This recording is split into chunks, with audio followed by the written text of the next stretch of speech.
कि गुरुकुल व्यवस्था में से ब्राह्मण बनिए और जो क्षत्रिय होते थे उनको पढ़ने का अधिकार था। जो दलित था हमारे देश का, जो पिछड़ा था, आदिवासी था, और खास तौर से जो हमारे देश की आधी आबादी है महिलाएं, उनको पढ़ने लिखने का, शिक्षा दीक्षा का अधिकार नहीं था। महिलाएं घर के भीतर रहती थी, घर के काम करती थी।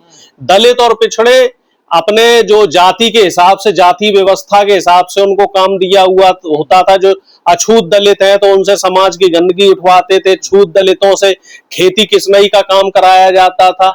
अब ये लोग उसी मनवादी व्यवस्था को, ये शिक्षा नीति बदलने की आड़ में पहले इस बात की पैरोकारी आरएसएस करता रहा कि हिंदी पढ़ाओ, संस्कृत पढ़ाओ, और जो है आर्य लिपि पढ़ाओ, ये लिपि पढ़ाओ, और देश को सनातन परंपरा की तरफ ले जाओ, देश में इंग्लिश चीजों का बहिष्कार करो। वही देखने वाली बात यह है कि आरएसएस के जो तमाम नेता हैं, बीजेपी के जो बड़े बड़े नेता हैं, इनके बच्चे विदेश से पढ़ के आते हैं और हमारे बच्चों से ये कहते हैं तुम गुरुकुल में जाओ, तुम हिंदी वाला सिलेबस पढ़ो, तुम संस्कृत वाला सिलेबस पढ़ो, तुम संस्कृत, हाँ, वेद पढ़ो, पुराण पढ़ो, उपनिषद पढ़ो, तुम विद्वान बन जाओ, वेद उपनिषद पढ़ के। इंग्लिश वाली जो शिक्षा है, अंग्रेजी शिक्षा से तुम दूर रहो। अब देखने वाली बात ये है, अंग्रेजी जो है वो गुलामी है।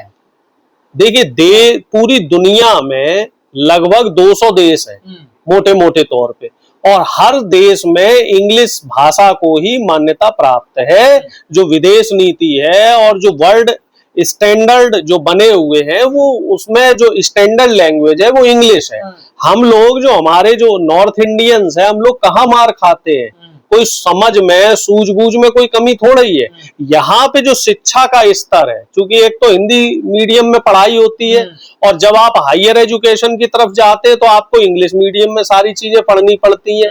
आप बीटेक करेंगे, एमबीबीएस करोगे, एमबीए करोगे, रिसर्च करोगे, और भी तमाम तरह के जो कोर्स हैं उनको करोगे, तो वो इंग्लिश मीडियम में आपको पढ़ने पड़ेंगे।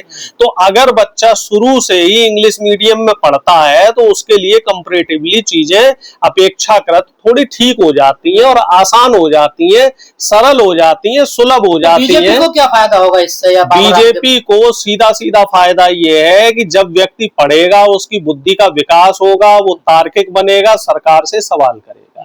अभी बीजेपी के लिए जो सबसे बड़ा परेशानी का सबब है वो ये है कि देश में संविधान लागू है, दलित पिछड़ों को आरक्षण मिला हुआ है, शिक्षा में भी आरक्षण है, हायर एजुकेशन में लगभग 15-20% जो है हायर एजुकेशन में दलित पिछड़े पहुंच रहे हैं, पीएचडी कर रहे हैं, आईआईटी, आईआईएम जैसे संस्थानों में जा रहे हैं, और वो सरकार से सवाल कर रहे हैं।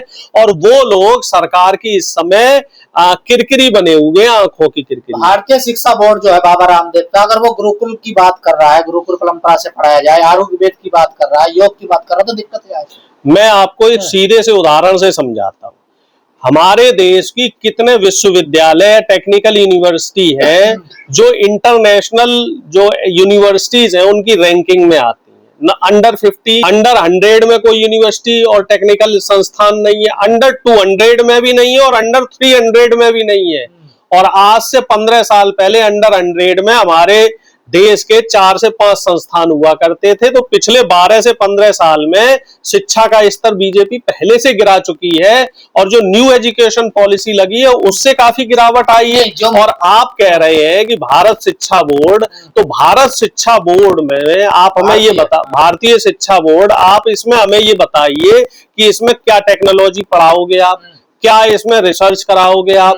हमारे देश में जो अभी रिसर्च हो रही है, जो सीएसआर फंड है, उसको तो आपने कम कर दिया है। लोग पीएचडी करने के बाद पोस्ट डॉक्टरल फेलोशिप के लिए और आगे रिसर्च करने के लिए विदेश की तरफ जाते हैं। पढ़े लिखे लोग पलायन करने पे मजबूर है, बाहर नौकरी करने पे मजबूर है। आप हायर एजुकेशन का एक आंकड़ा उठाकर देख लीजिए कि जो व्यक्ति यहाँ से बीटेक कर रहा है, एमबीबीएस कर रहा है, एमबीए कर रहा है, या फिर और इनके समकक्ष जो कोर्स कर रहा है, उसमें से कितने लोग भारत में रह के नौकरी कर रहे हैं? मैकाले शिक्षा नीति का मतलब समर्थन कर रहा है। मैं बिल्कुल, जो टेक्नोलॉजी चाहे वो किसी भी देश की हो, किसी भी व्यक्ति ने बनाई है, और अगर उससे मानवता का भला हो रहा है तो मैं उसका समर्थक हूं। और जहां तक मैं मैकाले की नीति मानता हूं, तो मैकाले की शिक्षा नीति ने इस देश में नहीं, पूरी दुनिया में ही एक क्रांति लाई है। और उसी क्रांति का नतीजा है कि जो यूरोप जैसे देश है वो डेवलप हो चुके हैं, अमेरिका जैसा देश है वो डेवलप हो चुका है, चाइना डेवलप्ड कंट्री है, जापान डेवलप्ड कंट्री है, रूस डेवलप्ड कंट्री है। ये लोग अभी मैं चाइना के बारे में कुछ चीजें देख रहा था कि चाइना में जो रेगिस्तानी क्षेत्र है वहां उन लोगों ने टेक्नोलॉजी और साइंस की मदद से खेत जो होता है ना, खेती करना शुरू कर दिया है, रेत में खेत बना लिए। और हमारे देश में क्या है, हम लोग जो उपजाऊ जमीन है हमारी, हम उसको भी रेतीली बनाने पे लगे हुए हैं, बंजर बनाने पे तुले हुए हैं। हमारे यहाँ जो अरावली की पर्वत श्रृंखलाएं हैं, हमारे यहाँ ये बताया जा रहा है पिछले 20 साल में जंगल जो है कई हजारों हेक्टेयर जंगल खत्म कर दिए गए हैं। और अब प्रधानमंत्री मोदी ग्रेटर निकोबार के जो लाखों पेड़ हैं वो कटवाने में लगे हुए हैं। अगर पुरानी परंपरा भारत में शुरू हो जाएगी वापसी, दिक्कत क्या है उससे? हमें संस्कृति आप ये बताइए, दुनिया आगे की तरफ जा रही है, चांद से लेके मंगल और दूसरे गैलेक्सी में जाने की बात कर रहे हैं, आप वापस जाने की तरफ बात कर रहे हैं। हम पुरा पाषाण काल की तरफ क्यों जा रहे हैं? हमें तो नई टेक्नोलॉजी लानी चाहिए। जो ये फिरंगी है, यूरोप, अमेरिका, ऑस्ट्रेलिया जैसे देश हैं, हमें तो इनसे भी अच्छी और एडवांस टेक्नोलॉजी पे बात करनी चाहिए। मतलब टेक्नोलॉजी नहीं मिलेगी। देखिए, वो पुराने समय की बात थी। पुराने समय में गुरुकुल चल रहा था और उस गुरुकुल में सवर्ण लोगों के जो बच्चे हैं वो पढ़ रहे थे। दलित पिछड़ों को गुरुकुल में आप नहीं पढ़ पाओगे? हम कहा, हमें तो अंगूठा देना पड़ता था।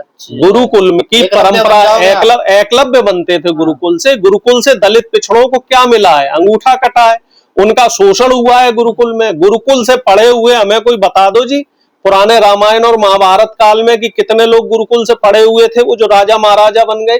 किसी राजा का इतिहास आपने देखा है कि कोई दलित हमारे देश में राजा बना हो? सम्मान तो करता था गुरु शिष्य का। कोई शूद्र हमारे देश में गुरु शिष्य का जो सम्मान था वो तो रहता था ना। अब सारे सम्मान का ठीकरा जो है दलित पिछड़ों के शिष्यों ने ले रखा है। गुरु ने कभी अंगूठा क्यों नहीं दान किया? कभी किसी दलित और पिछड़े को पढ़ाने के लिए गुरु जो है उसने मर्यादाएं क्यों नहीं लांगी है? सारा जो सैक्रिफाइस है वो दलित पिछड़े छात्रों को ही क्यों करना पड़ा है? क्यों दलित और पिछड़ी जो महिलाएं हैं उनका शोषण शुरू से सदियों से होता रहा है? क्योंकि हमारे देश में ये जो गुरुकुल टाइप की व्यवस्था थी, हमारे देश में ये जो मनुवादी टाइप की व्यवस्था थी, इस व्यवस्था ने देश को दो वर्गों में बांटा हुआ। तो दलित पिछड़ों को गुलाम बनाने की तैयारी है और क्या? पिछले 12 साल से और हो क्या रहा है? पिछले 12 साल से धीरे धीरे शिक्षा को कमजोर किया जा रहा है। शिक्षा को कमजोर करने की इनकी साजिश कैसे? जो सरकारी संस्थान है उनमें सीटें नहीं बढ़ाओ, प्राइवेट संस्थानों को बढ़ावा दो, प्राइवेट संस्थानों में फीस इतनी ज्यादा कर दो कि गरीब आदमी ना पढ़ पाए। और ज्यादातर जो गरीब और मध्यम वर्गीय है वो दलित पिछड़ा है, क्योंकि वो सरकारी संस्थानों में पढ़ के आगे बढ़ रहा है। आप ये देखो कि अगर इस देश में आरक्षण नहीं होता तो क्या एक किसान का बेटा डॉक्टर इंजीनियर बन पाता?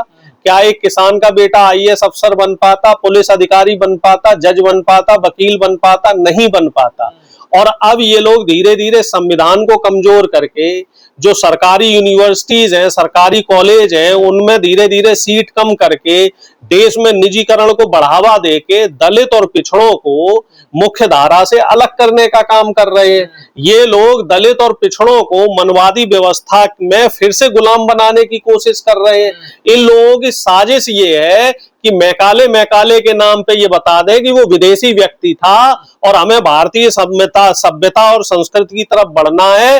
ये वही बाबा रामदेव है जो 12-13 साल पहले कह रहा था कि मोदी सरकार आ गई तो 15 लाख अकाउंट में आ जाएंगे, डीजल पेट्रोल के जो दाम है वो कम हो जाएंगे। अब बाबा ये कह रहा है कि नहीं हो रहे तो क्या मेरी पूंछ फाड़ लोगे? और अब बाबा हमें भारतीय शिक्षा बोर्ड के नाम पर हमारे देश की जनता को बहकाना चाह रहे हैं।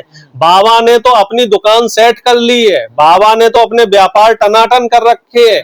अब बाबा एजुकेशन की तरफ बढ़कर हमारे देश के दलित पिछड़ों का सत्यानाश करना चाह रहा है। तो मैं तो अपने देश के दलित पिछड़ों से ये कहूंगा कि बाबा की जो साजिश है, बीजेपी की जो साजिश है, आरएसएस की जो चाल है, उस चाल में किसी भी दलित पिछड़े को फंसना। जैसे आपने कहा अंग्रेजी तो पूरी दुनिया को कनेक्ट करती है ना? बिल्कुल करती है। भारत से अंग्रेजी खत्म हो जाएगी तो भारत में तो अकेले बचे। भारत अलग अलग हो जाएगा। बिल्कुल, भारत तो ऐसे मान लो फिर अफ्रीका के जंगलों की तरह हो जाएगा। हम टेक्नोलॉजी से बिल्कुल अलग हो जाएंगे। अगर हमें दुनिया में आगे बढ़ना है तो जो टेक्नोलॉजी चल रही है, जो भाषा चल रही है, उसको एडॉप्ट करना पड़ेगा।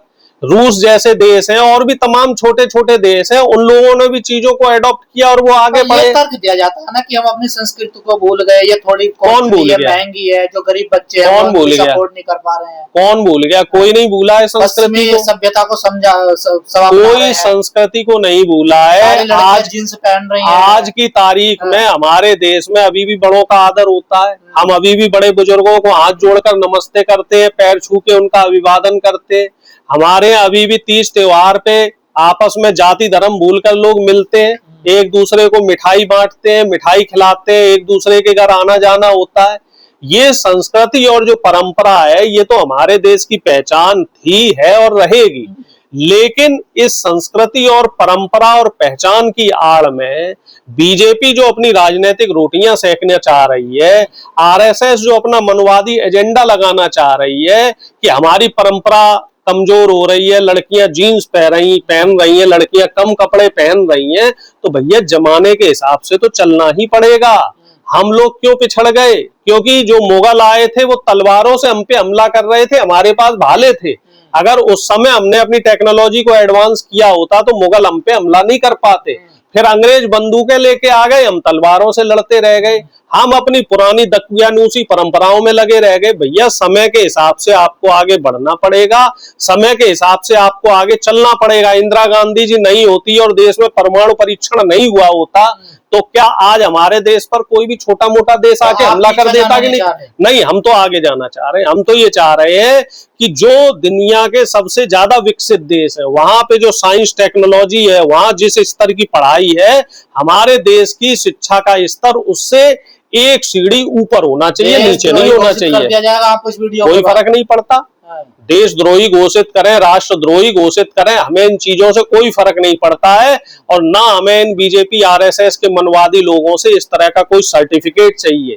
देश हमारे दिल में है और देश प्रेम हमारे जो रगों में कूट कूट के भरा हुआ है। ये गुरुकुल जो पद्धति की जो सबसे ज्यादा चर्चा हो रही है, इसमें क्या महिला लेडीज भी पढ़ने जा सकती है? नहीं पढ़ेंगी, दलित पिछड़े नहीं पढ़ेंगे। धीरे महिलाएं नहीं पढ़ सकती। धीरे धीरे ये लोग ये कहेंगे अरे महिलाओं को मत पढ़ाओ, संस्कृति बिगड़ेगी। फिर ये कहेंगे दलित पिछड़ों को मत पढ़ाओ, क्योंकि तुलसीदास जी क्या कह गए थे? ढोल गवार शूद्र पशु नारी सकल ताड़ना के अधिकारी। गृह मंत्री कह रहे हैं हम ऐसा माहौल क्रिएट कर देंगे देश में कि अंग्रेजी बोलने वाले को शर्म आएगी। गृह मंत्री जी के बारे में आजकल सोशल मीडिया पे एक बात और चल रही है कि अमित शाह जी 7 साल से गृह मंत्री बने हुए लेकिन आज तक किसी विदेशी दौरे पे क्यों नहीं गए? ये बड़ा चर्चा का विषय बना हुआ है। तो मैं तो आपके चैनल के माध्यम से गृह मंत्री जी से सवाल करना चाह रहा हूं कि भैया आप गृह मंत्री होते हुए छोटे छोटे अधिकारी जा रहे हैं विदेशों में, कई राज्यों के मुख्यमंत्री और तमाम जो स्टेट मिनिस्टर है वो विदेश यात्रा कर रहे हैं, गृह मंत्री जी क्यों नहीं विदेश यात्रा कर रहे हैं? आप कहना चाह रहे हैं इंग्लिश नहीं आती? मैं नहीं कह रहा हूँ, ये तो मैं सवाल कर रहा हूँ कि भैया गृह मंत्री विदेश यात्रा करके क्यों नहीं जाते? आप यही तो कहना चाह रहे हैं? नहीं, मैं तो सवाल कर रहा हूँ क्यों नहीं जा रहे गृह मंत्री? जब गृह मंत्री ये कह रहे हैं कि हम अपने देश को बहुत आगे बढ़ा देंगे, अगर देश से इतना प्यार है तो फिर देश को टेक्नोलॉजी में गृह मंत्री आगे बढ़ाए ना। और जो तमाम बीजेपी के नेता हैं, मिनिस्टर हैं, अपने बच्चों को भारतीय यूनिवर्सिटियों में पढ़ाना शुरू करें। वो अपने बच्चों को विदेश में क्यों भेजते हैं? पर उपदेश कुशल बहुतेरे, दूसरों के ऊपर दूसरों को जो उपदेश देना है वो बहुत आसान होता है। तो गुलामी की शिक्षा नीति इसको खत्म नहीं होने देंगे। नहीं, ये अगर कोई शिक्षा नीति टेक्नोलॉजी लेके आ रही है, देश के युवाओं को आगे बढ़ाने का काम कर रही है, तो उसमें फिर देसी और गुलामी और विदेशी वाली कोई बात नहीं है। ये सब चीजें जो है ये बीजेपी के एजेंडे हैं, इनमें हमें नहीं फंसना। देखो आप एक चीज समझ लो, जब से अंग्रेज हमारे देश में आए और उन्होंने शैक्षिक समेत तमाम जो सामाजिक व्यवस्थाएं बनाई, उन व्यवस्थाओं का सीधा सीधा जो फायदा है वो देश के दलित और पिछड़ों को मिला। इस बात को देश के संविधान जब लागू हुआ उसके बाद से इस की शिक्षा नीति देश की जनता समझने लगी। देखिए मैकाले की जो शिक्षा नीति है वो विश्व स्तरीय सिलेबस के रूप में है, आधार पे है। उससे पहले हमारे यहाँ गुरुकुल व्यवस्था थी और गुरुकुल व्यवस्था में ये बताने की जरूरत नहीं है, हमारे बहुजन दर्शक भी उसको समझें